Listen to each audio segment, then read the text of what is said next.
Hey guys, this is part 3 of how we were able to secure $5,000 and $100,000 to use to buy real estate with a 5 or 10 minute phone call. So in part 2, I talked about how we talked to the seller. We had a buyer for the property.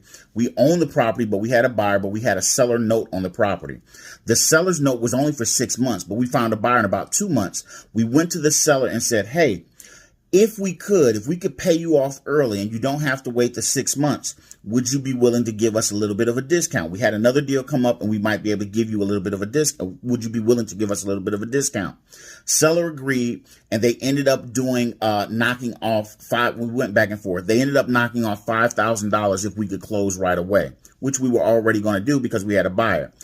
Then at the closing table, we went and talked to the seller and said, hey, what are you going to do with the money? Long story short, they were going to put it in the bank. We showed them how they could get a better return with us investing. They agreed to give us $100,000 to use